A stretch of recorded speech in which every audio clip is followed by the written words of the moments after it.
Glad to be joined by my friend all the way from D.C. in the Washington Bureau, Alex Cameron. Good morning. How are you? Good morning, Scott. It's great to be here. So early voting is starting right now in Oklahoma shortly, and people are talking about Bondar Cole. They're not the only ones registered in that race, right, Alex? No, there are a couple others in that primary. Uh, Cole has consistently faced numerous uh, opponents in Republican primaries in the last few years, but he also has routinely, you know, mowed down his opponents. He takes in about 2/3 just about every time. Um, but this year seems to be a little different. The one opponent, Mr. Bondar, seems to be spending more money and is definitely getting more publicity. That he is, and we don't know a lot about him. I mean, there are quite a few journalists are taking a look at it. We know the more controversial aspects are the more noteworthy aspects with ties with Roger Stone, who's a close friend of the president consultant, and with an interesting past in politics back to the 80s. I was watching Alex something on YouTube the other night, and I saw President Reagan, and it was something about Roger Stone, and there he was, President Reagan, saying, "And make America great again." And Roger Stone had said, "I invented this," and so he's a skilled person at his trade, but so is Tom Cole. And I'm wondering, with so many people in there, the fight, the tussle between those is noteworthy. But I think maybe lost in all this is Tom Cole's recent rise to the A and B chief. That is a incredibly powerful position. It's something not Oklahoma's not had that type of positions in Congress much in the past. Carl Albert, um, those sorts of things. It's a very powerful position, and he's getting things done. Yeah, he has absolutely become a big name here in D.C. I mean, it's not like he's been flying under the radar here. He's been well known, but I mean, to have get unopposed, become the chair of House Appropriations is really a big deal, not just for him. This says about the respect that his fellow members have for him, but it's a big deal for the state of Oklahoma.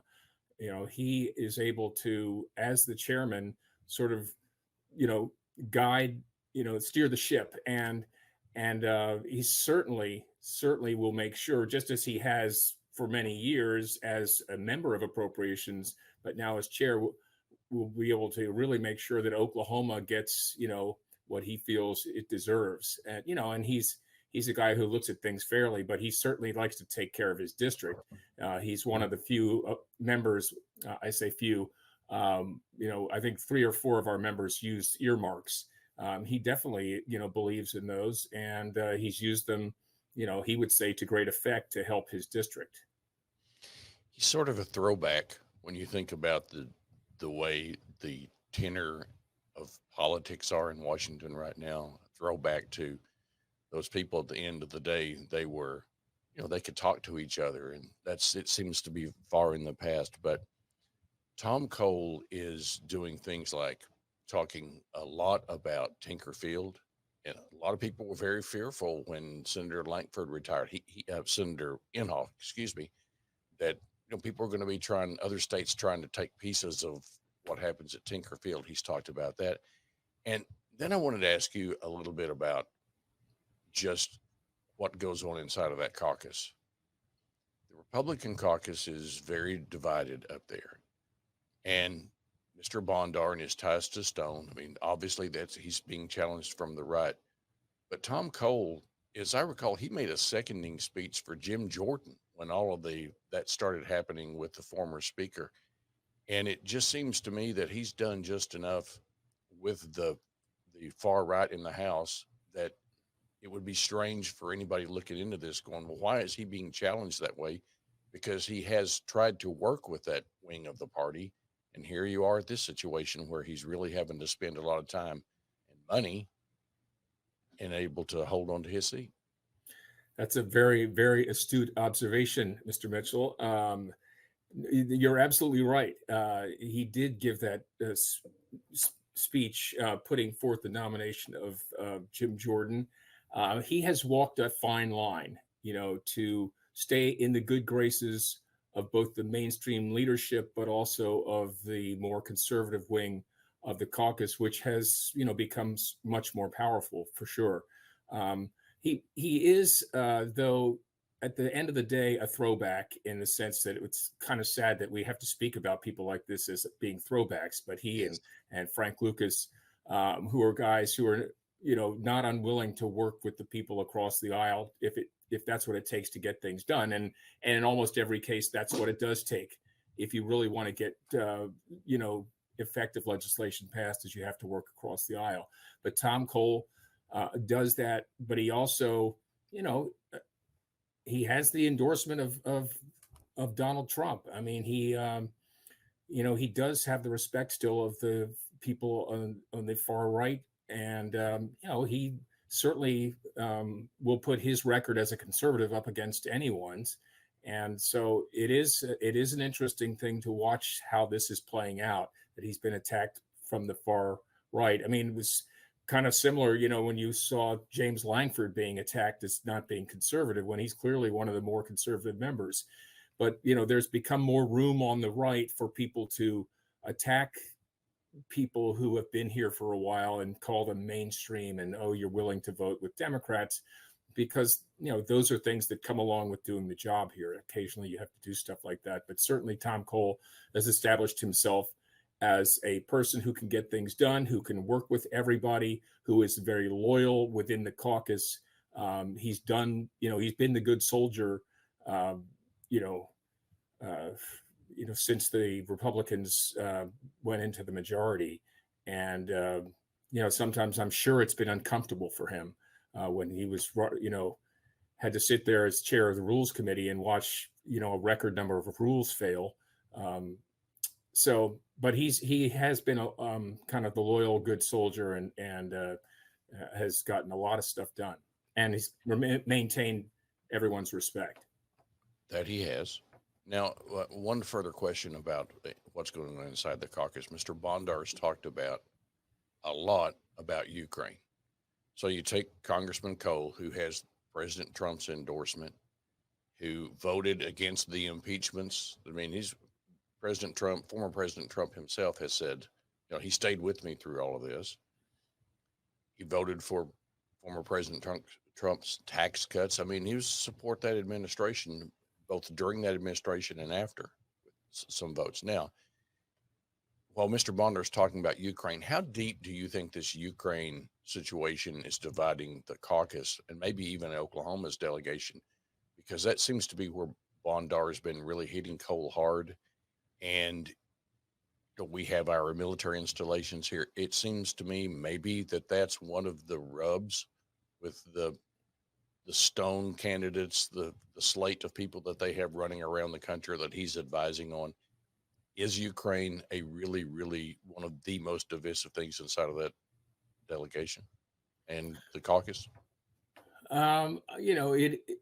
Yeah, I suppose it is one of the more divisive issues. It certainly is one that it's maybe, one of the easier talking points for a lot of people to make, because it is a lot of money, and Ukraine is a long way away. And so it's maybe an easy point to make. Why are we spending money, protecting somebody else's borders and not our own? I mean, it's kind of one of those easy arguments to make, but I think at the end of the day, our delegation is still, the majority of them still support sending money to Ukraine. At least 5 out of the 7. I mean, clearly both Langford and Mullen do. Cole, Bice, Lucas all support with some, with oversight, obviously, and that's what they would say. Well, we do need to make sure that we're having oversight, that we know how this money's being spent. But Hearn and Burkeen are probably the two in the delegation right now who would like to see us pull back. I mean, Burkeen especially, in sending money to Ukraine. But I would say this is still a majority of our delegation and still a majority probably of the Republican caucus is in favor of supporting Ukraine, but they would like to see it in conjunction with, improved security at our own border. And they've made no secret of that. So yeah, it's dividing people, but I think he's still kind of in the majority in terms of that question. Finally, anything on the radar that you could see that could really impact the primary that could happen in DC, such as the Supremes handing up that ruling on presidential immunity, things of that nature that could alter this primary? Well, we got early voting going on, but Tuesday, any thoughts or rumors bandying about that something big's about to happen that could really shake this up? You know, I don't know of anything like that. I think that we'll be watching today as the former president is here in D.C. and meets with Republicans if something comes out of that. But I'm not hearing about anything like that. Could potentially shake things up.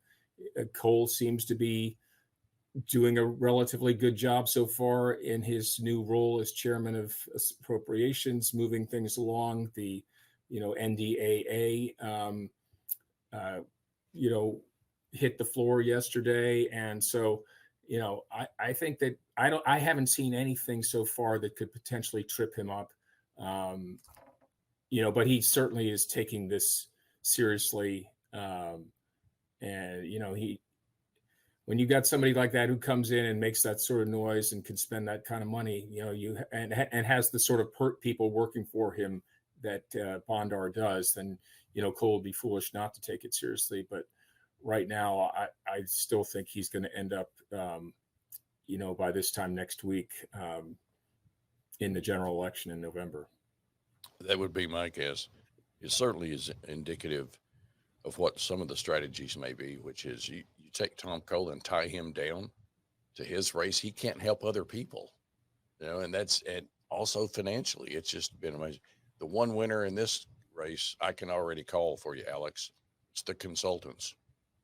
They're making out like bandits on this one. So our True. DC bureau True. chief is Alex Cameron. And by the way, it's, in the old days before jet travel, most people working in Washington tried to get out of there in April just because what summers are like there. And you grew up on the East Coast. I'm wondering, has it gotten to the point yet in DC where that you have to change shirts 2 or 3 times a day? I do. I don't know if everyone else does, but well, we're just about there. I'm hearing that next week it's going to be in the 90s and humid. So that may be the time for me to head to the beach. But yeah, get away from the swamp. I mean, literally from the swamp. No, it was built on a swamp. Yeah. It's true. Alex, thanks for your time this morning. Best of luck to you, and see you soon. Thanks, Scott. Love being with you.